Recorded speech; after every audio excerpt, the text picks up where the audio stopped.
Hey, everybody. Thanks for listening to the Raw Knuckles podcast. We'd really appreciate it if you'd like, subscribe, and share with a friend. I said it. I made the mistake, and you learn from it. And we need more accountability in our life because, I'm not the victim. When I stepped on the ice, I never backed down and I never stayed down. And I was vicious and I was malicious, and I don't care. I'm alive. He's a freaking madman. Look at him going to town. That'll be a suspension. That'll be a fine. All right, Tim Peel. Welcome to the show, Raw Knuckles podcast. Tim Stapleton alongside Knuckles here. Listen, it's great to have you. You, my friend, are only the second referee to join us because, I hate fucking referees. I hated referees when I played, so I don't blame you one little bit. Oh, well, listen, all kidding aside, it's awesome to have you here today, and certainly I got to watch your career. I never was playing when you were out in the ice, but before we really get into how you got into the ref game, I want to go back to the beginning. New Brunswick. You're from New Brunswick, and now I try to do some research and find out a little more about you personally, and I saw one piece they did on you in St. Louis. I think it was the news station there did sports segment on you, and said you grew up in New Brunswick. And what was your upbringing like in New Brunswick? And did you play hockey growing up there? And give us a little insight. I grew up in a small town called Hampton, just outside of St. John. It was a population of 1,000 people back then. I was born in Toronto, 1966. My birth mother, she was in high school in Sudbury in Nickel Country, and she got knocked up by an Italian guy. And back in 1966, there weren't a lot of single moms, and there were probably actually none. Would have been an embarrassment at that time. So she moved to Toronto without anyone knowing that she was pregnant, and put me up for adoption. I was in an orphanage for a little while, and then was adopted by this family. And then shortly after, we moved to the Maritimes. And, both my parents worked, but we didn't have any money. I grew up in a trailer park. But I lived beside this golf course. And at the time, we weren't members because we didn't have any money. And so I started caddying and cleaning clubs and working in the back shop to make extra money. And then when the wintertime rolled around, I was 13 years old, and Knuckles, the small towns in Canada, we had one rink, no stop sign, no traffic lights, just a small town, and the hockey rink it was where everybody hung out. And so I was there, probably 6-7 days a week. So mom and dad were like, because now I missed having the spending money from the summertime. They're like, why don't you start refereeing the 6Us and the 8Us and 10Us, etc. So that's how I got started. And back then, senior hockey was really big in the Maritimes. And Knuckles, I know you'll remember this name, Jerry Fleming. Oh yeah, Big Jerry. So Big Jerry Fleming he had a cup of coffee with Montreal, and I was a linesman in the American Hockey League, and he fought Link Gates one night at the Aitken Center in Fredericton. And I remember Phil Russell, I think, was scouting for the Montreal Canadiens, and there were a bunch of scouts there that game. And Fleming beat the shit out of Link Gates, which was a big deal. Yeah. And the next day, Jerry had a one-way ticket up to Montreal.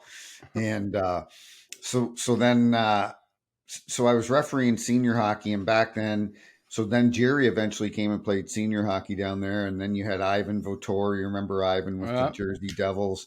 And it was a man's game back then. Like, we had this rink called the Lord Beaverbrook Rink, seated about 800 people. I've played there, I don't know how many times. Really? I was just there last week. No, 3 weeks ago. Sorry. For a charity event, or? No, yeah. I was there twice in the last month and a half with a friend of mine that I do stuff with there, Steve Walton. And the Lord Beaverbrook, they had a street hockey league. I was there with all the boys. It was Oh, crazy, that's awesome. crazy. But anyway, Yeah.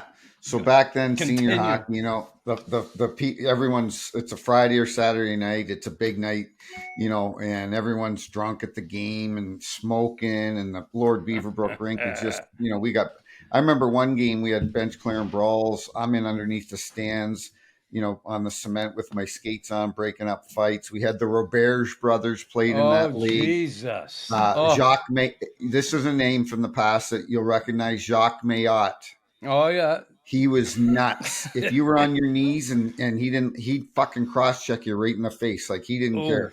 This was a man's game back then. Like it was a man's game. And so back then, we had senior hockey, we had the American League, and then I got transferred to Toronto, and then I was lucky enough I got in the OHL, and then, as you know, back then when I was in New Brunswick in the 80s, we didn't have the Quebec League, the Quebec Major Junior League. So the referees were primarily scouted out of Ontario and Western Canada, and a few guys in the US, but not many Americans back then. So when I moved to Toronto and got in the OHL, that's kind of when things took off for me. And you were like planning, like your goal was to get to the NHL then? Like, you know what I mean? Like that was. Yeah, back then it was, Tim. I was kind of small. I was 5'9", 5'8" at the time.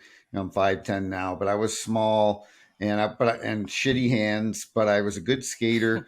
And so when I got into the refereeing, I realized that, you know what, my playing days are over. But this was a good way to stay involved in the game, and I really liked it. And back then, when I was working as a local linesman in St. John and Moncton, they had the Moncton Golden Flames where Hully played and Crispy was the head coach. And going back further, the New Brunswick Hawks were Toronto's farm team. You had Rocky Saginaw and all these guys. And so I would be the local guy. I was working at a bank. And Stephen Wackham and Mick Magoo and all these referees, Don Van Massenhoven, they'd all fly in for the weekend to do a bunch of games in the Maritimes. And I was the local linesman and would hang out with them and do the games. And then when, at early 20s, I'm like, you know what? I think I can do this for a living. I think I'm good enough. And then that's when it took off. Like I mentioned, when I moved to Toronto, John D'Amico was retired. And I know John would have broken up a lot of your fights, Chris. He did. And for whatever reason, John took a liking to me, and he was a tough guy, and for whatever reason, he liked me. And Brian Lewis was the boss back then, and those two were Brian eventually hired me in 1998. Well, Stapes, I'm telling you, senior hockey here, and I was going to ask you, Tim, about that because, back in the 80s, and we know the fight and how fucking crazy it was. I was telling Stapes about how, back in that day, you could fucking slash them and try and break their arm. You get 2 minutes. If you got that. If you got that. And it was crazy. But when you talk senior hockey, it was totally fucking nuts. They have the Quebec League here, senior hockey, Tim Stapleton, was fucking crazy. I know.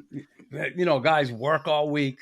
Yeah, they're fucking all jacked up on the juice, and then they go out there and fucking have 2-3 fights a night, and the place goes fucking nuts. But I was gonna ask you about reffing those games and that experience, what that was like. But that's crazy. Yeah, people ask me what are some of my best memories of refereeing, and of course the NHL. But it was back then in senior hockey, like you mentioned, Knuckles. It was these guys.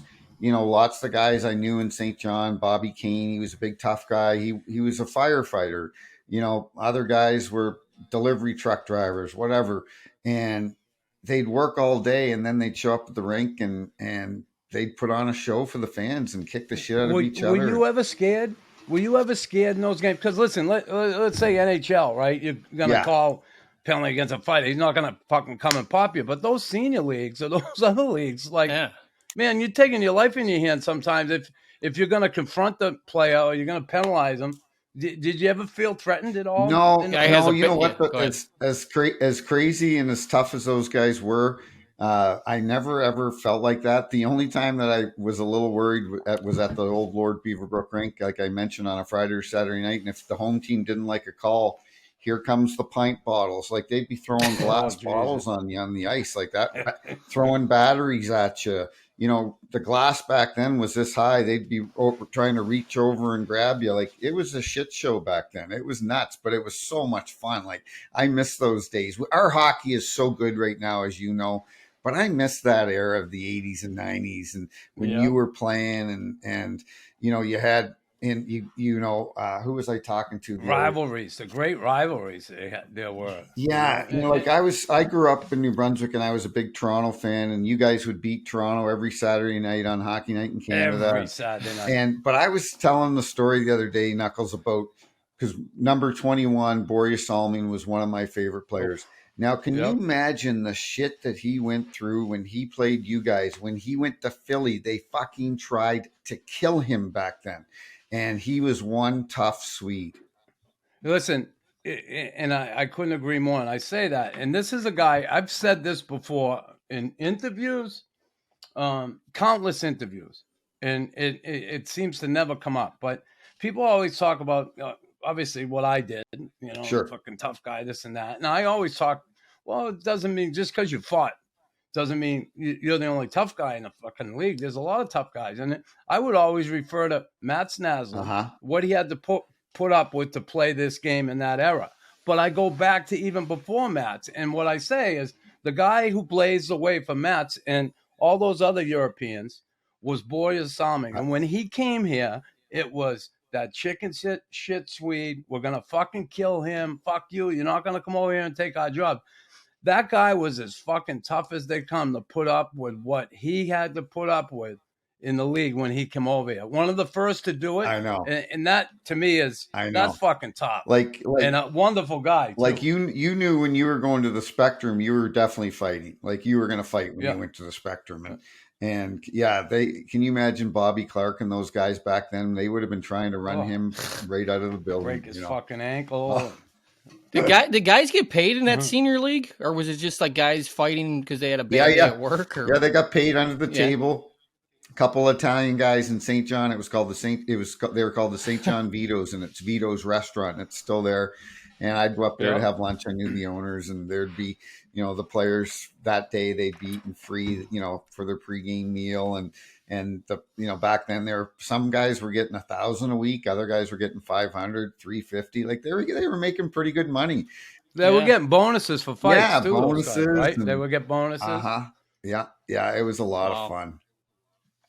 Well, so you make your way, obviously, you know, you get to the American Hockey League. How long did you spend in the A? And what was the learning curve for you? Was it pretty seamless having refereed in senior hockey? Then you get to the American League. It must have been okay. Well, not crazy like that league, but how'd that go? So back in the early 90s, they had what they call the NHL trainee program. So when I moved to Toronto in 95, they hired me on as a trainee, and on the weekends I wouldn't work American League games. I would fly to the US and work IHL games, the old International Hockey League. And that was tough hockey too back then, the IHL. And that was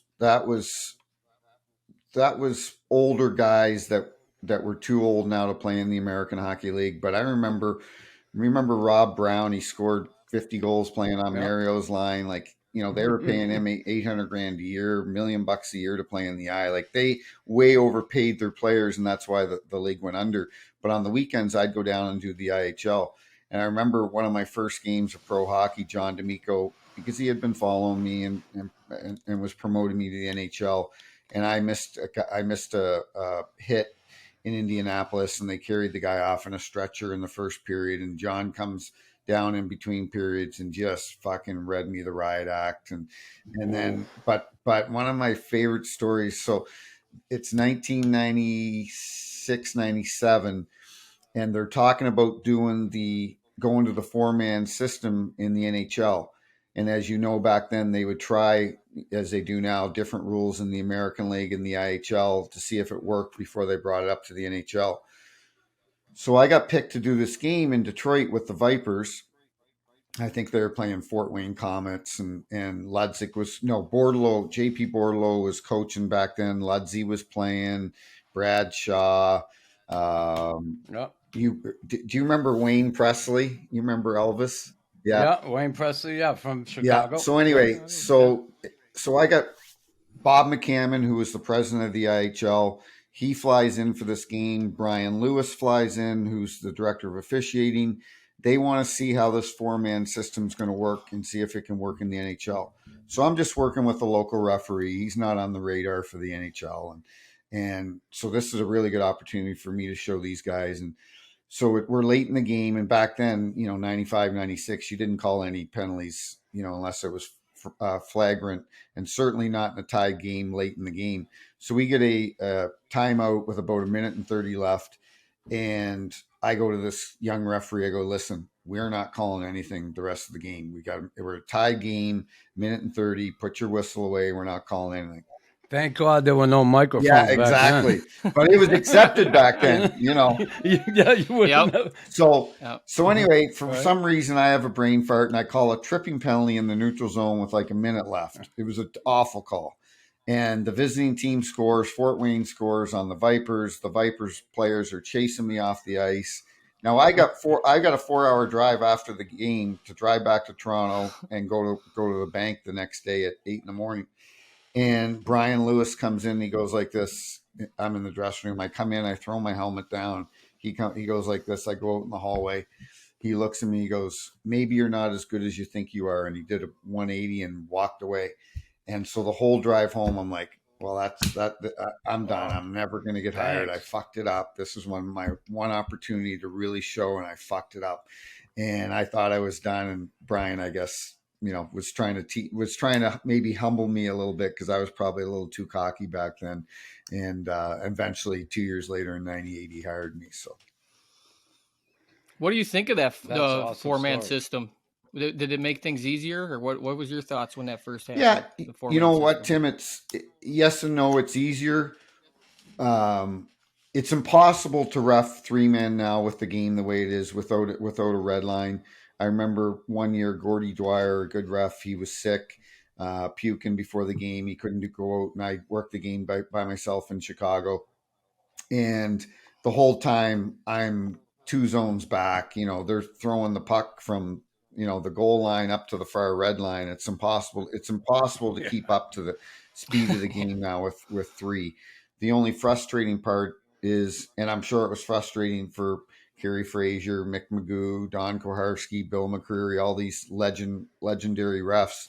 When I came in the league and I had to work with them, or they had to work with me, and I was green and I would call penalties that they probably might not have called. So it was the same thing when I was a senior ref and I'd work with a young guy and he'd call something right in front of me and I'd be like, that's not a penalty. That's not an NHL penalty. So it frustrates players sometimes, but for the good of the game, you've got to have 4 officials now just because it's too fast. So are you saying if the red line was back in, could one official do the game, even though the speed is what it is? Because it'd slow the game up, right? You got to come up the ice together. Correct. I think if they had the red line back in, you could, but it would also be difficult. Stephen Walkham always refers to the standard. The NHL standard is hook on the hands, free hand, take your hand off and put it on his shoulder and spin him around. The standard that they expect now for the refs, it may deteriorate a little bit if there was only one referee out there, because even though you might have the red line in, as you mentioned, the game, these players are just so fast right now. Yeah. I listen to Bobby Orr and the things he said over the years and how he would really like to see the red line put back in if the NHL really cared about the health of the players. 1, 2, he would like to see it because teams would have to pass their way and come up the ice together. And then we'd really see the talent come out. Let's see you pass your way up the ice and get there instead of the long stretch pass, like you said. And what do you think of that? Do you think the NHL would just never? I don't think they'll ever go back that way. but I agree with Bobby. Is and he may have mentioned, alluded to this in his comment, but it would really make defensemen have to make passes instead of just banging it off the glass and putting it out in the neutral zone. I think it would be beneficial for the defenseman to have to make a play and have to make a good pass, because right now you don't see a lot of that. You just see high chip outs by the defenseman, high off the glass. So I agree with it, but I don't think I think that speed sells right now. The speed of the game sells, Oh, and the talent of these guys. So I think the game is in a good place, and you know it seems to be that sometimes, and they haven't really the last couple of years, but sometimes we tinker too much with our sport and try to make changes when really we don't have to. But I think the league's very happy with where the game is now, and the rules and the standard, and I think the players like it too. What's your take on like the fighting and stuff? Like, do you feel like it's benefited, like kind of, it's kind of getting out of the game now, right? But like you starting in that senior league and the difference from then to today, what's your thoughts on that? You know what? As old school as I am, and I loved watching Chris fight, and growing up in that era. Um, you guys remember the fight where Colton Orr knocked out George Peros in yep. Montreal? I was Yeah. above that. I was in Montreal, in the press box, right above that when it happened, and I heard his face Yeah. hit the ice. You know I what's heard it. amazing, and knock on wood, is I think, first of all, I think everybody still likes to see a fight. I get it. I get it. The fans, are, like Don Cherry used to say, they don't get up and go to the bathroom or go get a beer when there's a fight going on. The only thing that I worry about now is, because of the society and the era we're living in, and the world we're living in, is it scares me that if anybody ever got in a fight and they lost their helmet and they fell and hit their head on the ice to the severity that they either were severely brain damaged, or even worse, we had a death in hockey. Like, I'm shocked, honestly shocked, that nobody has been seriously hurt. Obviously, seriously hurt is there's a wide range. You've got guys that Yeah. yeah, Hits from you've probably behind, dealt with neck injuries. concussions. Like Chris King told me one time, Kinger said, Peels, he goes, I'm sure I had a bunch of concussions, but I just woke up the next morning because I had 8 or 10 or 12 beer after the game and figured I was, just a little hungover, but I guarantee I had concussions. So, you know what? I think our game has evolved, that there's still a place for it. There's no, it's not a coincidence that nobody ragdolled Panarin this year, or Zibanejad, or any of those guys, because Ryan Reeves was in the lineup. So there's still a place for it. I just, I worry that someday something really bad is going to happen, and it would be a bad look for our sport. Yeah, there's always that possibility. And I think one of the things I worry about is even more so is the cross checks close to the boards. The times we see it, and they crack down so much on the fucking little hooking on the hands. And I get it. It took us time to get used to that, and the players to adjust to that. But for me, it's worse when a guy gets fucking cross checked from behind, at times unsuspecting, and fucking goes face first in the boards. And it's like, that I think it is more dangerous than any fucking hook we're ever going to see. But why the hooking? Because, well, it takes away from the speed and the talent and all that. And you could really fuck someone up with the other. And I can tell you this from from conference calls and at training camps and emails from Stephen Wackham, our director of officiating. He wants us to call the standard, as you mentioned, the hooks in the hands and so on. But he really, he does not want us to take the physicality out of the game. We can't take that physicality out. We saw Trouba this year knock out Crosby and knock out somebody else, the Blackhawk player, and everybody was up in arms. Trouba's a headhunter. No, they were just good open ice hits. What really bugs me, guys, is when somebody throws a really good check in center The ice, and then he's response. expected to fight. Like, that's bullshit. He shouldn't have to fight just because he laid a good open ice hit. And but that's kind of where we're at now, because as you know, you go to some games and you're like, is anyone going to throw a fucking check out here tonight? Like, it's unbelievable. Yeah. But I get it too, because it's amazing how after an 82 game schedule, that first round of the playoffs, you have guys that never threw a check the entire year that are finishing their checks. So it's tough to keep that level of intensity up the whole season. You just can't do it. The guys are tired, and so. But to me, the playoffs, the first round this year was phenomenal. I think I watched almost every game because the hockey was so good. It was so entertaining. So Yeah, I agree. I thought the playoffs it was awesome. It was awesome. Just even seeing McDavid do what he did, and obviously you can go on and on, but I agree with that. It was fun this year for sure. That time of year is always good, and the intensity level comes up. Everything's on the line.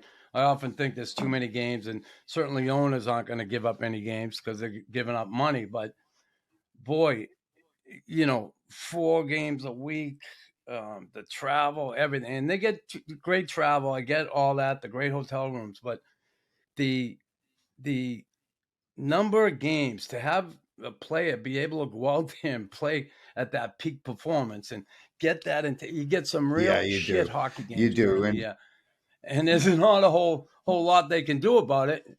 Honestly, I always felt that they played 70 games, it would be a much better yeah, regular yeah. season No, than we have now. yeah, Just knock you're 12 right, off. and obviously, and you and I both know that'll never happen because of the gate revenue for the owners. But I've got a funny story with Keith Kachuk's a good buddy of mine. We hang out a lot here in St. Louis, and Yeah.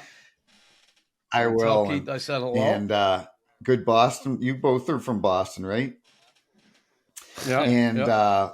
so it was the lockout in '04, and Walt and I were drinking a lot and hanging out a lot. And one day we're at this watering hole called Obie Clark's here in St. Louis, good hockey bar.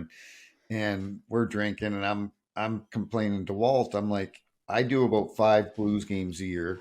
You have 41 home games. I only have 5 home games. The rest of the time I'm on the road. So if 36 subtract 5 or I mean, 41 subtract 5 is 36. I've got 36 more nights on the road. Multiply flying in the night before. I'm on the road 72 more nights a year than you. I said, and I'm flying commercial. I'm not flying charter. And Walt takes a sip out of his beer and he sets it down. He goes, "Well, I guess you should have been a better player." And so, but going back to your point about reducing the schedule, like, it's tough on our guys. Like, people expect our guys to be Yeah. on every night, and they should be. They're pros. They get paid well now. I get it. But our guys have shitty travel sometimes. Flights get delayed. The way the travel is now throughout the United States, it sucks. And our guys, Yeah. sometimes you have to connect. You miss your flight gets canceled.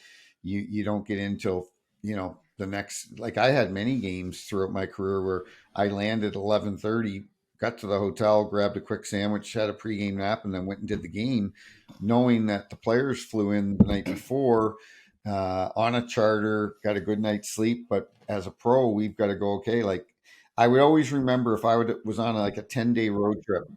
Come on, Tim.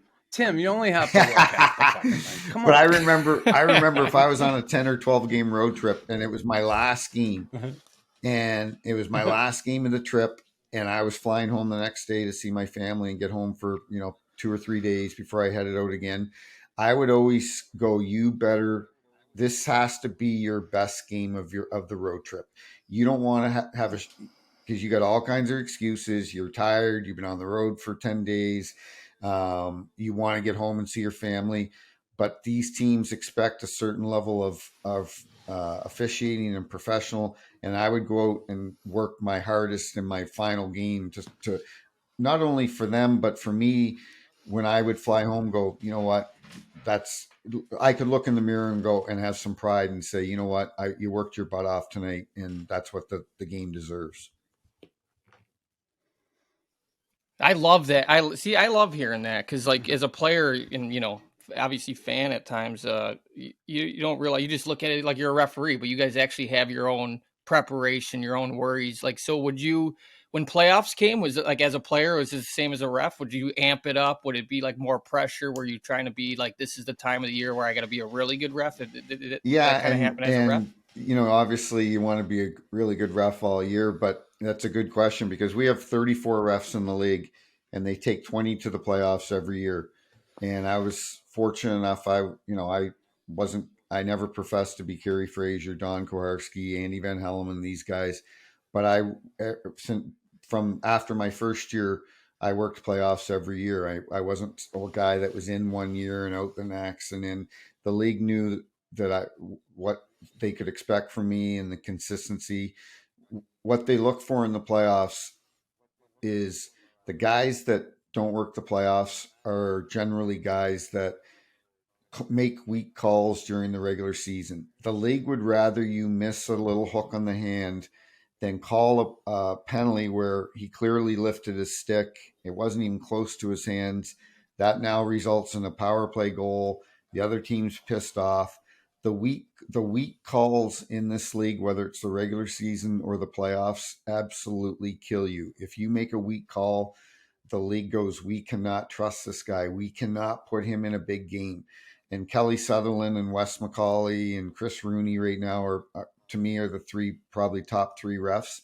Of course, they make weak calls throughout the year. They're going to have them over, an 82 game schedule. We work 74 games. You're going to have a couple nights where you make, but as a body of work, those guys are the most consistent, and that's why you see those guys work in the Stanley Cup Finals. And it's funny you say that. And how many years? 20 years you worked? But how many were in the playoffs? Did I work? 20? 21, yeah. 21? That's awesome. Like, come on, 2 years you weren't in there. Your record speaks for itself. And listen, I joke, I hate referees. In the military, you salute the rank, not the person.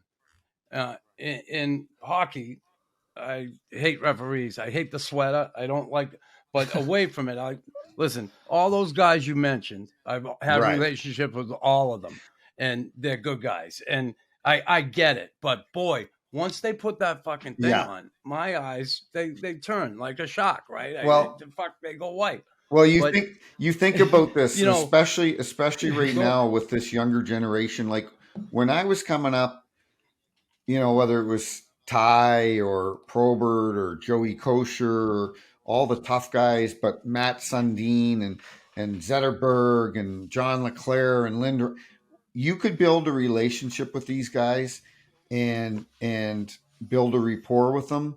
But the younger generation of players coming up, like Connor McDavid, I don't know. I refed him since he came in the league up until last year. I cannot remember him ever coming up to talk to me about a penalty. Austin Matthews says nothing out there to the officials. They don't want to have a relationship with the ref, and their concern is about playing. And we've kind of lost a bit of that. And I'll tell you a quick story with. Now, why is that though today that those superstar players don't want to have a relationship? Like we heard McDavid, he's a target. He's always getting, let's give him preferential treatment. Same with Crosby back in the day. Now it's Matthews. What is it? I think it's just the way, I think it's the way that the society is right now. And this generation of players that are coming up, they're so focused on just their own game. And obviously they're the team, but I think they're really focused on their individual stats now. And I don't think that they just, I don't have the answer 100%, but I just think it's the generation of these young kids coming up that they really don't care to have a relationship with the players. And I remember years ago, Nick Foligno, I love Nick. He was a captain of Columbus, and I always liked Mike. His dad was in Hershey when I was in the American League, and Mike was he was with the Colorado Avalanche organization. And I messed up a call one night in Hershey, and Mike's like, Timmy, don't worry about it. We're all trying to reach the same goal here and make it to the NHL, and we make mistakes and you guys make mistakes. And so Mike was just is a tremendous guy. So when Marcus, Well, he came a long way, I tell yeah. you. So Marcus and Nick, when they came in the league, I always had a soft spot for those two. And so one night I called a penalty against Nick Foligno in Montreal, and he was motherfucking me on the way to he goes, you don't have any respect for me. You don't have, he just was going on about this respect factor. And it really bothered me because I had a tremendous amount of respect for Nick. And so a month later, I'm in Columbus and I go knock on Torts' door, and him and Bradshaw are in there. And I said, Torts, can I speak to Nick? And so Shazzy goes and gets Nick and brings him in. And I go, what you said the other day about me not having respect for you is the furthest thing from the truth. Like, referees, we respect the players. And I said, you know, my relationship with your dad. And I said, I've always had a soft spot for you and Marcus. And he goes, Timmy, I'm sorry. And we hugged it out, and he leaves, and Torts goes, Peelsy, we need more of that. We need more of that relationship building with players and refs, because it's good for our game. And on the flip side, we have a lot of young refs in the league right now that I don't think their strong skill set is communication and developing that relationship either. So it's not just the players, it's some of our young officials. They don't feel comfortable just yet, and maybe they will as they're in the league longer. But I think it's both sides right now. Yeah. What's the funniest thing a player's ever said? Can you recall like a funny moment? Well, Sean Avery was a beauty. Like he was, we know he's a piece of work, and we're in at Madison Square Garden one night in New York, and he's playing for the Rangers, and Tyler Kennedy's playing for Pittsburgh. And I don't know if you know what Tyler Kennedy looks like, but he's got a pig nose. So Avery's calling him pig nose. Hey, pig nose. Hey, pig nose. Fuck you, pig nose. He's calling him pig nose all night. And I'm not picking up on it. So finally I go up to Aves. I go, what? Who are you calling? Like, what? Who are you calling pig nose? He goes, Kennedy. He says, look at his face. He's got a nose like a pig. And I just looked at him. I'm like, where do you come up with this shit? Like, it's unbelievable. There got to be some funny moments out there. And you talk about those relationships, and I look back, all through my time in the NHL, and obviously I hated Kerry. I thought he was out for me, fucking me every game. And listen, the 3,000 minutes I deserved fucking probably every one, but maybe 10 minutes. But he was a guy you couldn't really talk to him. He'd give you the fucking stern look all the time. Andy Van Hellemond, I loved them. All the linesmen I didn't have a problem with. They're the best. And John was one. And Stewie used to talk to me, hey, settle down, Chris. Andy Van Hellemond, 86 Stanley Cup final. I hit the post twice, crossbar twice in Calgary. And he said to me, Chris, he come up behind me and he said, Chris, hit the fucking net, will you? He actually wanted to see me score a goal, right? Absolutely. Like, yeah. And it was cool. I was like, okay, cool. And then I'm ready to go out and fucking chop someone now. And he'll let it slide maybe. But I didn't think that way. But, guys did have that relationship. And there was, listen, back then, 5 penalties in a game, and, there's only 3 called against us. It's coming. And people would always say, oh, fuck, they always got to even it up. Now, do you sense that, or were you around that as a referee in the NHL? You're in that room with those guys between periods. You are talking. Shit's going to happen. Is there ever any talk of it? Yeah, no, for sure. And I'd be lying and not honest to your listeners if that wasn't the case. Now, I can say this because everyone always would say to me over the last year, especially with what happened with me, is are there makeup calls? Are there makeup calls? Well, no, there's not makeup calls. But what there is if we've got 5 penalties against Montreal and we have 0 against Toronto, you better not fucking miss the next penalty against Toronto. If there's a trip or there's a hook or a slash, your antennas go up and go, we cannot miss a penalty against Toronto. If we miss a penalty that Pat Burns sees on the Montreal bench and everybody on the bench sees it and we miss it, then they really think we're trying to shove it up their ass that night. So you cannot go out and call a penalty that isn't there, because if you consistently do that, well, you're not going to work the playoffs, because they're going to say you make soft calls. So are there makeup calls? It's not a makeup call. It is, you better not miss the next one. That's what it is. Like, it's just the reality. People have always used this word, well, it's a makeup call. Well, was it a penalty? Well, yeah, it was a penalty. Well, it's not a makeup call then. If it's a penalty, it's not a makeup call. So that's the only thing, is that if the penalties are really getting lopsided, you better not miss one against the other team. Yeah, no, I think that's, I mean, you're just trying to stay neutral, right? Like, and I think that's so hard to do. I was parenting my kids. They're 7 and 4. I struggle like roughing them. Like, I'm trying to keep each side happy. I can't imagine Toronto and St. Louis and Chicago were playing, and I've given 5 penalties in a row to Chicago, and now I give 2 against St. Louis that are weak calls, and they're not even penalties. Well, that's not good for my career. I'm not working playoffs. But like I said a second ago, you cannot miss a penalty against the other team. If there's an opportunity there, if they give you the opportunity to call it, you can't miss it, or you piss the other team off. All right. Now, I want to address a couple things with you that have happened during your career. That did you read about it on the internet, or just a little bit? No. And listen, the elephant in the room, we can't avoid talking about, but I want to talk about back in the one ref system. We often heard, this fucking guy lost control of the game. Fucking, he's no good. He lost control of the game.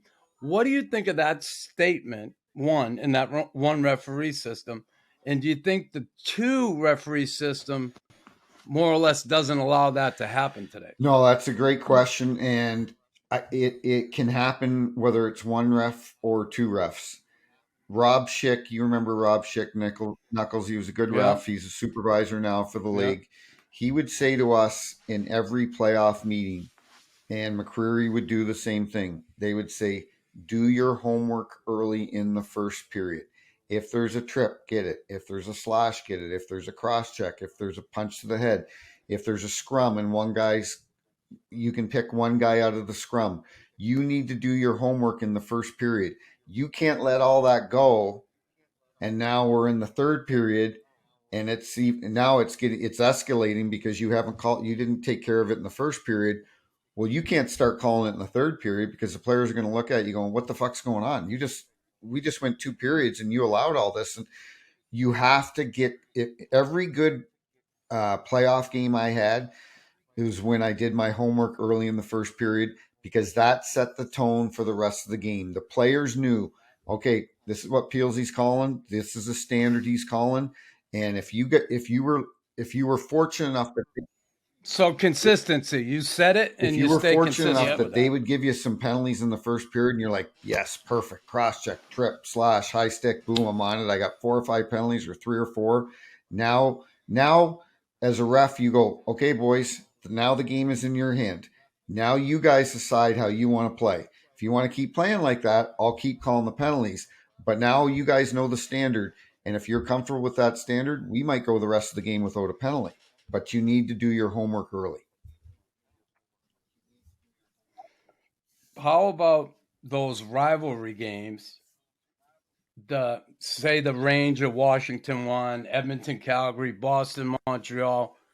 Do you do your homework the night before, and do you talk about that with your linesman? And absolutely. And it starts either if you're in the night before and you have dinner, but in the morning, we as a team, we would always get together for breakfast. 99% of the time, the four of us would be in the gym working out in the morning before the game. We go to lunch together as a team. We would be prepared. We would be preparing ourselves throughout the day. Then we get in the dressing room. We're stretching. We're riding the bike. We're warming up. We talk about, okay, we've got these guys in the lineup tonight. 2 weeks ago, they played each other, and this is what happened. Let's be aware of this tonight.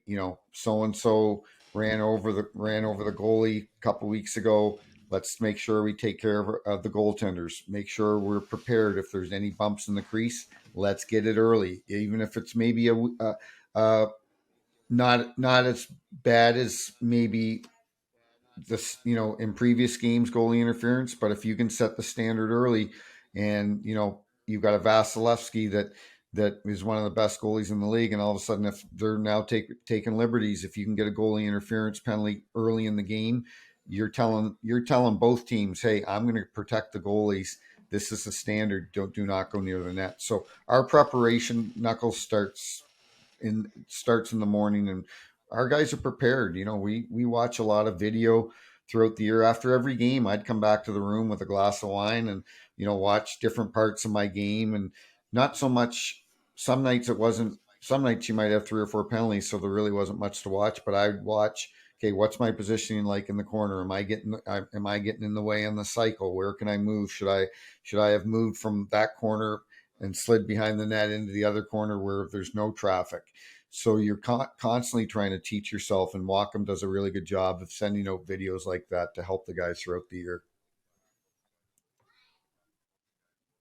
That's cool. And then how do you know, like, for you, how would you know, like, I refed a great game today? Like, does that come does that come from people? You just know. You just know. And Okay. whether there's a supervisor there or not, we've got 6 supervisors, 6 or 8. They can't obviously cover every game, but Steven watches every game every night. Coley, Mike Murphy, Chris King, Rod Pasma, all those guys in Toronto, they watch every game.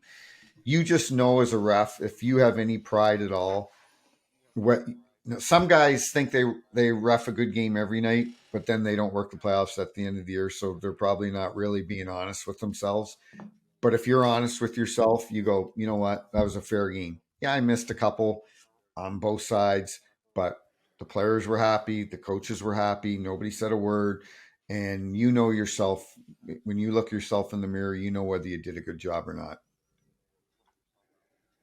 How about that? You brought all those names up, that fucking Toronto group, calling goals and fucking no goals and this and that. Why is it there's no fucking referees in there is. So every night in the playoffs, there's a referee in there. It could be Bill McCreary, Don Van Massenhoven, Paul Dvorsky. Right. We started that. You're not wrong in your statement. It started recently, in the last couple of years, right? Where every week we have a referee, an ex-referee that goes in there and sits in the situation room, and that was a good thing because Kinger and Whitmore and obviously Mike Murphy and Coley, they've been around hockey a long time, but they've never put on a jersey and officiated a game, so they see things in a different light, and I think they do. It's a tough job in there some nights, but I think it was a really good thing when they started bringing in one of our guys to help explain, hey, this was why this was called, or hey, this is why this was missed. And so it works well now. This fucking goaltender interference thing, I get protecting them, but it's fucking overdone. And it really, I believe, hurts the game when you got to go and they send it to fucking Toronto. But people don't know what a fucking goal is, or a no goal or a goal. It's crazy. Like, there's so many. You hear the announcer say, "Oh, I fucking stopped even trying to figure it out." I mean, right? I know. Like it's crazy. They got to come up with something better than what is. Chris, is that, and I've got a couple buddies that are MLB umpires. They're bringing in this computer system. Ronnie Culpa, he worked the World Series last year. They're bringing in a computerized strike zone. And I said, "What are you going to do?" He goes, I stand to the side of the plate for different calls." But we're living in this world now where everybody expects the game to be officiated perfectly. And I'm sorry, but it just doesn't work that way. And you know, the offside challenges. I wish they had never brought it in. You know, you're doing a playoff game. It's offside by this much. The linesman, you look at it in real time. It looks like you made a great So call. hard, The yeah. crowd's cheering. The players are cheering. All of a sudden, the goal gets taken back. The energy just gets sucked out of the building. I like that we're allowed to review headshots, double minors for high stick, for example. You know, everyone thinks you high stick somebody and he's bleeding, but then you watch the replay and it was his own teammate's stick. Okay. Now we just put you in the Yeah. box for 4 minutes. Everybody in the building, all the players, all the coaches are watching on the iPad. They go, "You got the call wrong. It was his own player's stick." That was a bad feeling as a ref. But now they can review that to get it right. So review is good for some things. But it's the world we're living in now. Like you and I are on social media. If someone gets tripped and our guys miss it, fuck, it's on social, it's on Twitter 5 seconds later. They missed it. That's the world we're living in now, where They're they fucking ripping you a expect new perfection, asshole. and it's not reality. Yeah. So, All right, so those 23 years and 21 in the playoffs, a long, illustrious career, and you know, down near the end, it's a shame what happened, and it was because a couple things. I'll give you my thoughts on, but the night before yeah, the Jersey game, you go and meet with this rat fuck, yeah, Greg Wyshynski.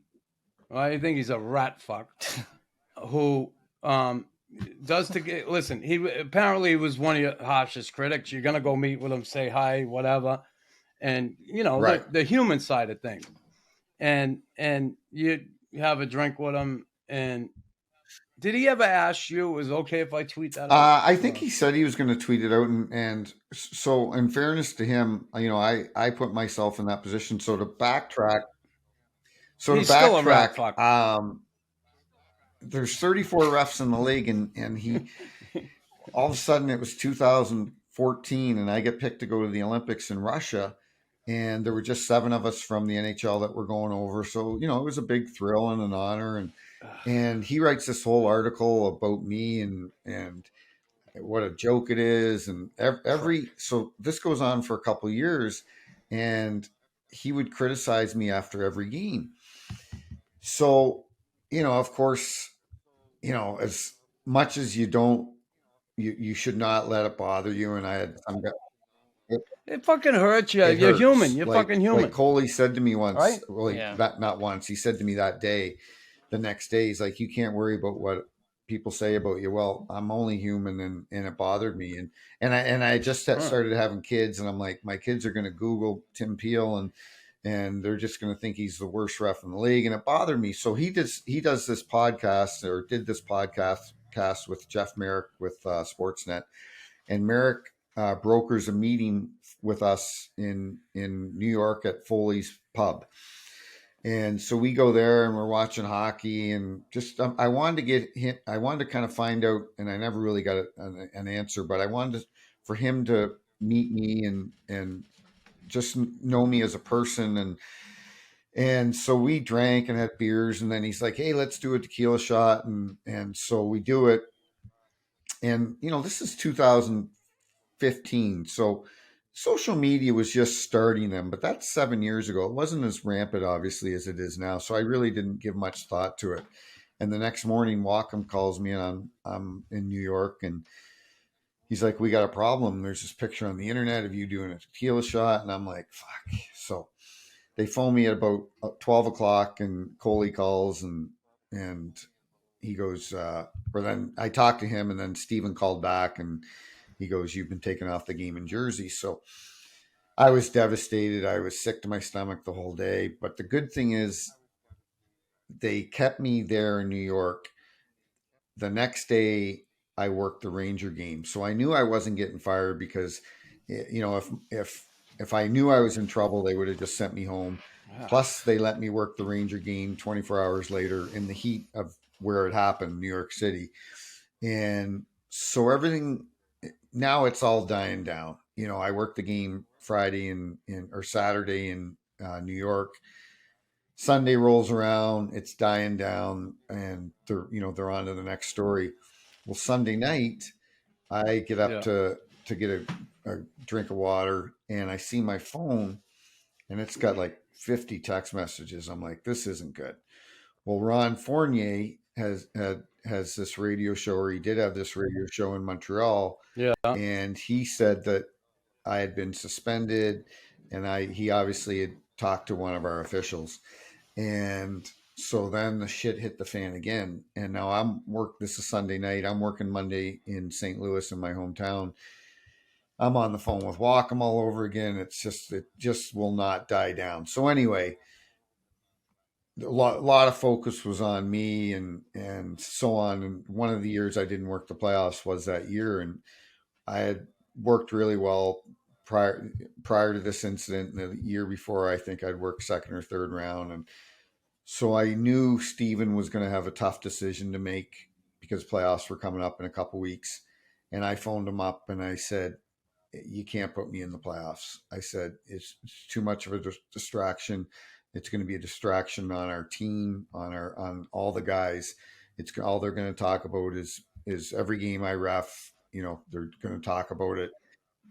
And well, good on you. Good on you for doing that. You're giving up money too, yeah, right? So I write Extra this money, email right? to Steven and to Coley and Gary and all the officials, and I said I've taken myself out of the playoffs. Blah blah blah blah blah.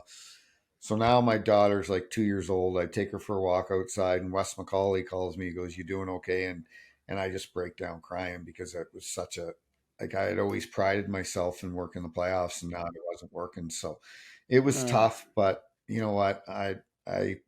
So that it's funny because there's 67 officials on our staff, 67, 68, and you've got your core group of guys. You've got really 5 guys that were my buddies.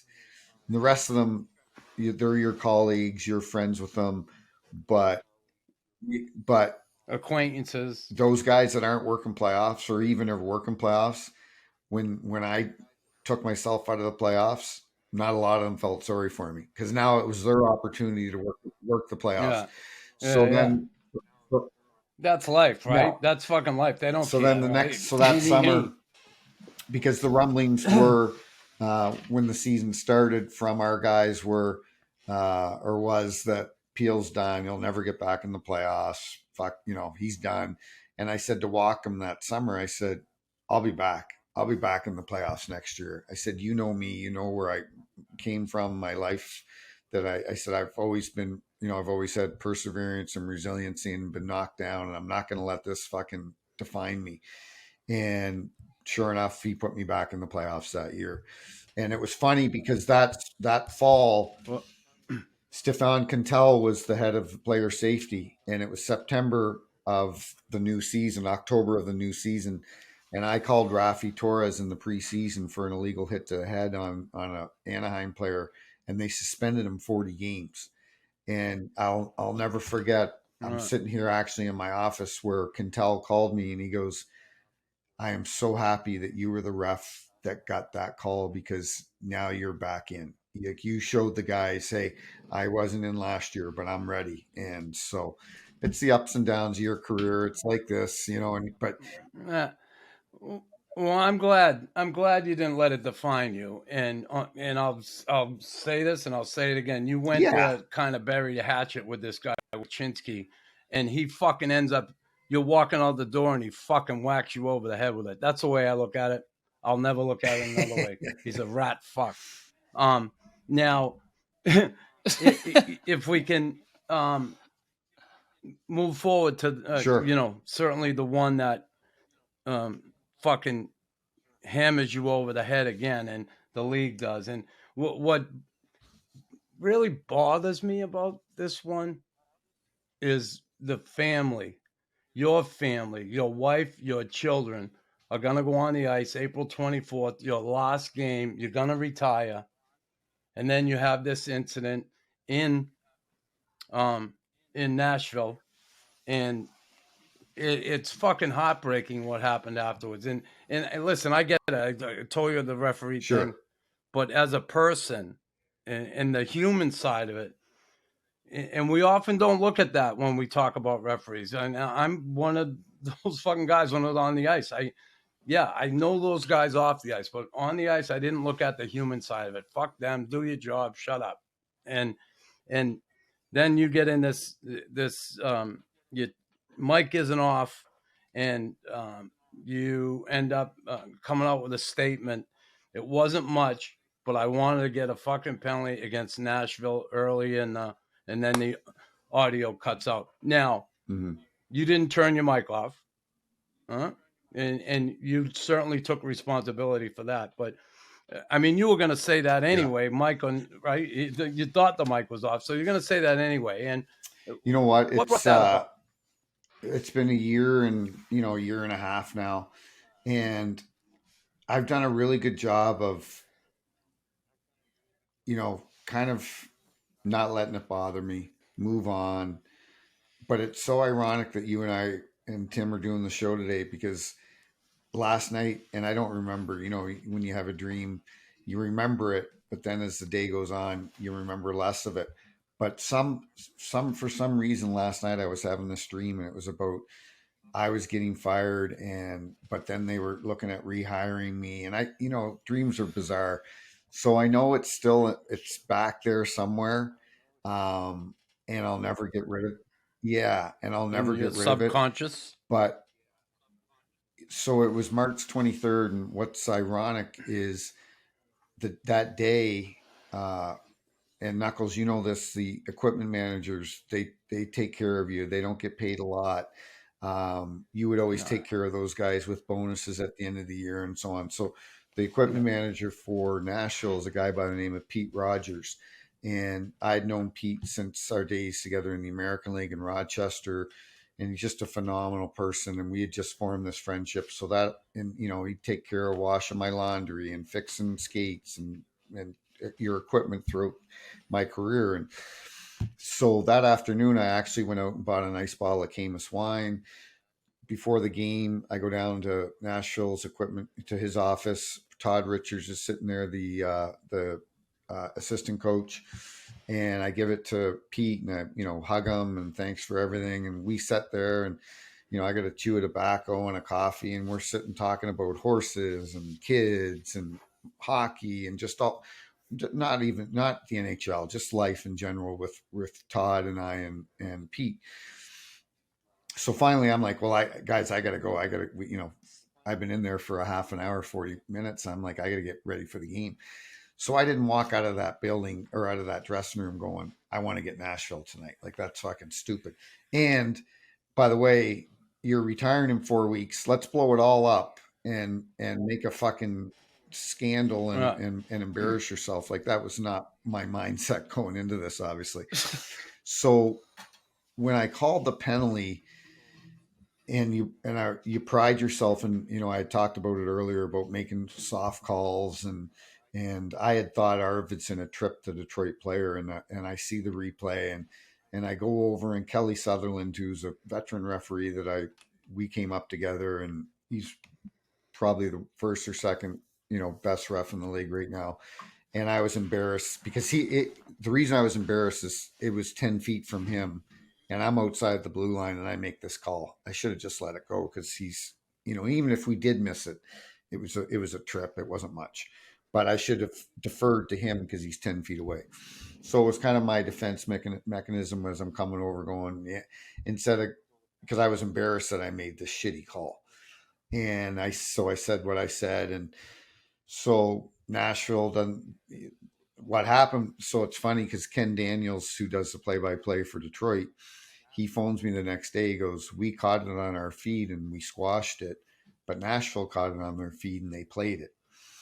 And so Nashville wins the game. Nobody says a word. We called one other penalty against Nashville the entire game. So obviously I was not out to fuck Nashville. We called two penalties. So the game ends, and everyone's happy. And I had 4 weeks to go, and I just kind of wanted to ride off in the sunset. I wanted to keep both teams happy. I didn't want to piss anybody off. I didn't want to throw any coaches out. Didn't want to throw any players out. I wanted to just ride off into the sunset. And so phone rings in the dressing room, and it's Stephen Walkham. He never calls right away after a game. And so I answer it, and I said, what's going on? He goes, we got a big problem. I go, what? I didn't even know what he was talking about. And he goes, this is what's said, blah, blah, blah. So I hang up, and the Kelly Sutherland, the 2 linesmen look at me, and they're like, what's going on? And I go, I may get fired tonight. And they're like, come on. And so I get back to the hotel room. I've got to send an email to Cole. What's that? Sick to your stomach, right? Oh, yeah. Were you sick to your stomach, probably, right? Yeah, it is the worst feeling. Right? So I get to the hotel, and I got to write an email to Gary and Bill Daly and Coley and Steven, and I explain the situation. This is not what I meant what I said is not what I meant. The words came out wrong. And obviously my intent, if you look at the score sheet, it wasn't that. And I've also refed in this league for 23 years. And if you have a reputation like that, you're not going to last 23 years. You're going to get fired, or you're not going to work. Well, you're going to get fired first, but certainly you're not going to work playoffs if that's the reputation that you have. So I'm told that night by our president of our association, you're not getting fired. Don't worry about it, so on. But they did tell me I was supposed to go to Dallas on a day off. They did tell me you got to book a flight home. You're not going to Dallas. So I book a flight home. I'm at the airport. It's 7:30 in the morning, and Walkham calls me. He goes, where are you? I said, I'm at the airport. He goes, well, I hate to tell you this, but you've worked your last game in the National Hockey League. So I didn't grovel, because when they told me about that they were taking me off the game in New Jersey the night before with the tequila shot, I knew I'd really fucked up there. But I said, don't do it. I can work the game. And I had this real sick feeling to my stomach when that happened. When this happened, I knew I didn't even have a sick feeling to my stomach that next morning, because I knew what I said. It came out wrong, and much worse things have been said in an NHL hockey game than what I said. But unfortunately, in the world we're living in now, you make a mistake, and it's all of a sudden it's all taken away. Paying. So Steven said that, and Knuckles, I go, okay. I said, I got to let you go. And I didn't say another word, because I knew the decision was made, and I knew it was done. So I fly home, and I don't know that they're going to do this, but they release a statement while I'm in the air saying that I'm done and I'm not working. So all of a sudden my wife at home is getting all these messages. I'm so sorry. Are you okay? How's Tim? And I haven't even told her yet. So I land in St. Louis, and of course I call, and she's crying, and it's a fucking shit show. But I'm driving home, and I get this number across my phone, and my phone is like nonstop, and I'm name dropping here, but Gretzky and Lou Lamoriello and Brian Burke and Daryl Sutter and Tortorella and Claude Julien and on and on. Everyone's reaching out to me going, this is a fucking joke. And so I'm driving home, and I get this Columbus number, and it's David Clarkson. And David hated referees. He may have hated referees more than you, Knuckles. So him and I had more fuck you contests on the ice probably than any other player. And he called, and so when he said, hey, it's David Clarkson, for a split second, I go, oh shit, he's going to say it looks good on you. And he goes, I just want to let you know, I'm retired, but I live in Denver now. And I was just playing with some ex-players today, and we were just talking about what happened, what a travesty it is. And he goes, I know I was tough to officiate or tough to referee, but he said, whenever I saw your name in our dressing room, I always knew I had one of the best refs, and I knew I had one of the most fairest refs. And I just wanted you to know that. So it was nice to get those type of calls, because your buddies can call you and all your friends. But when you get calls from people that you don't even think liked you, and because as a ref, you don't want to be liked in this business. Bill McCreary would always say you just want to be respected, because if you go into this business trying to be liked by everybody, you're not going to be a good ref, because there's going to be nights where, Joe Thornton, I love Joe Thornton. To me, he's one of the greatest guys that I ever have been around. And him and I came up together from Sault Ste. Marie. we were friends, but if I had to call a penalty against him, I called a penalty against him because I knew he respected me. You can't be friends with the players. You can be, but there's also got to be a level of respect there too. So anyway, that day sucked. I got home. Chaser, Kelly Chase is a good friend of mine here in St. Louis and took me under his wing when I moved here 21 years ago. And so we're talking that morning, and I'm kind of surviving and just getting through it. And he calls me at 1:30 and he goes, I got some bad news to tell you. And I go, you got some fucking bad news to tell me. I said, have you seen my day?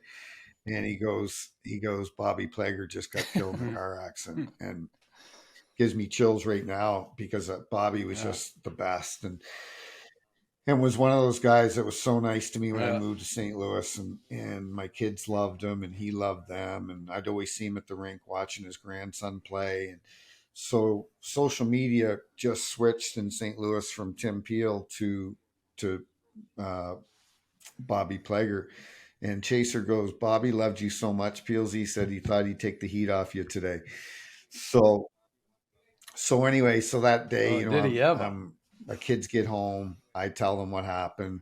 I start crying because that's the only thing still to this day is that they didn't get to see. They didn't get to see their dad work a final game, and it's still I usually don't get choked up about it because it's been a year and a half and I've talked so much about it, but lately it's kind of bothered me a bit because it was not the way that I wanted to end my career, but I said to people, I said, I'm not going to let a 2-second audio clip define who I am in my career. And I spoke to the St. Louis Police Department a couple weeks ago, and they introduced me, and the guy introduced me, said 1,362 games and blah, blah, blah, and Olympics and so on. And I get up, and it was the police and the FBI here in St. Louis. And I get up and I said to them, I go, all that sounds pretty good, doesn't it? And they're like, yeah. I go, but it really doesn't mean a fucking thing. It doesn't mean shit. I said, because all that matters is what kind of person you are, how you raise your kids. And because of my upbringing and being adopted and how I grew up and so on, I said to my wife, I said, you know me. I said, I've had a lot of ups and downs. And I told these kids at my referee camp, I said, life's pretty good for you guys right now. You're 14 to 21. Parents probably bought you a car. You're in high school. You got a girlfriend. But I said, you're going to get kicked in the nuts throughout your life. And it's really how you come out on the other side that anybody cares about. And so Tisha said to me about 2 or 3 weeks into it, she goes, you're doing really well with this. Like, I said, I'm doing well because I said, what I said is not what I meant. I had a great career. That's not how I refereed. That's not how the players perceive me or the coaches. But I said, more importantly, I've got an example to set for my son Bronson and my daughter Brielle that life's tough sometimes. It sucks. And we've all had our ups and downs, Knuckles, and I know you have. And it's about how you come out on the other side, because really at the end of the day, I had a party at my house 2 or 3 weeks after this incident, and everybody I could kind of tell was walking on eggshells. So I finally said, hey, I'm fine. Everything's good. Yeah. And this one buddy of mine that lives down the street, Andy Kaiser, he goes, Tim, he said this in front of everybody. He goes, we weren't your friend, or we're not your friend because you were an NHL ref. He says, you could have been a garbage man. He goes, we're your friend because of who you are and the type of person you are. And so at the end of the day, that's all that matters. And I've talked to Bill Daly a couple times since then about different things. And I understand it. I'm the one that said it. They were protecting the shield. I get it. Do I wish the outcome had been different? Yes. Would it have been different if, you think about this, like in the US, Fox Sports is now Bally Sports. So there's a lot of gambling on hockey now. And it was a way for them to show their gambling partners, hey, this isn't how our referees officiate. But everybody knows that a good referee knows when to call a penalty and maybe when to let something go. You don't need it in the game. That's how you become a good referee. And people are naive if they say, well, just call it by the rules. Well, those are people that have probably never played sports in their life. They don't understand it. So There's an art to it. There's a reason Bill McCreary and Devo and Coho and these guys, the Wes McCaulays of the world, now that they're good referees, is you have to know when to call something and maybe when to kind of let something go. So it was tough, but you know what? Life moves on and nobody cares anymore. So. Hey, and listen, you're right on the money, and I got to see a little bit on social media and a couple interviews and stuff like that. I got to meet you today here, and yes, a very good man, and I want to say God bless you. And what you did is not let it define you. You picked your chin up, you put your chest out, and you stiffened up that fucking backbone of yours. And you're right about that when it comes to shit in life. Exactly. We all get dealt shit at some time or another. Again, for me, when I look at that, yeah, it's painful, and I'm sure it was painful for you and your family. But here you are, the other side of it today with us, and I appreciate it, Knuckles. You are one of the good guys in the game, no question about it. And it was just awesome to have you. I appreciate that very much, and again, I mean that. So. I'm not to make Chris feel old or whatever, because I'm 56. I'm not that young, but I loved watching you play. I loved watching you play, and I'll be honest. I was at the rink the other day when you called and showed my buddy. I go, no big deal. Chris Nyland's calling me, no big deal. Just joking around, because for me to be able to sit and talk to you, it's an honor to hang out with you and talk. And I'm hoping sometime we can get together and have a beer and shoot the shit. So good stuff. And Tim, you were going to say something, Timothy? I know you were. Oh, no, I was just going to say I appreciate, obviously, you coming on, but, more importantly, like, as a young father myself, it was a good lesson in what you're teaching and kind of how you take things that happen to you and make them happen for you. And I think, it's easy to be a victim in some certain situations. And, personally, just hearing you and my own experience, it's like, you don't have to be. I mean, it's, like I said, it's awesome. You just used Timmy, you just used a great word when you said victim. We need more accountability in our life, right? Everybody wants to, and I don't want to get into politics, but everybody wants to blame everybody for everything. And nobody, like I see it at, my kids are in school, and if teacher calls me and says he did this, then I'm like, I'll deal with it. But I know other parents go, well, what did you guys do wrong in the class? Yeah. Like, was it the teacher? Like, everybody wants to blame everybody else. And maybe I'm a little old school that way, but I'm the one that said it. The NHL didn't say it. I'm the one that made the fucking stupid comment and made it and created a shit show. Like, it was on CNN, Fox. I was on the Golf Channel. It was on every show in the world. I was the one that said it. Nobody else said it. And that's why I kind of, not comfort, but I'm like, I said it, I made the mistake, and you learn from it. And we need more accountability in our life, because, I'm not the victim. Yep. Bill Daly and Gary Bettman treated me phenomenal in my career. Our CBA, they paid us well. I was in shit a few times in my career. One night when James Neal, and I love the real deal James Neal, but he was known as a bit of an embellisher, and it's on YouTube. And it was a Boston player, a Boston goalie. It was Tuukka. Stick came up and hit James here, and he flops in the corner. And I go, you hear it was like the microphone was implanted in my ass, because you hear me go, fuck you, you're getting a fucking embellishment penalty. Well, that was all over the internet. The Nashville owner at the time wanted me fired. He said to Steven that refs shouldn't be swearing. So the league was very supportive of me throughout my career. And, I refuse to be. We have a lot of guys, for whatever reason, that leave this business bitter. They leave it bitter because they got fired. They didn't work playoffs, or they didn't make the big money. Yeah. And I refuse to be that guy that leaves the game bitter, because everything I have is because of the National Hockey League, everything. And I don't want to live my life going, yeah, I'm going to blame everybody else and be bitter. fuck that. I've got a great life and great family and great friends. I don't want to live my life like that. That's doesn't do anybody any good. You're accountable to yourself and your family, and Exactly. listen, that's all you really need, and That's that's all that really counts in the end. So whatever shithead over here says, or shithead over there says, or whatever I say about Wyshynski, he don't give a shit. He's still a No. rat fuck.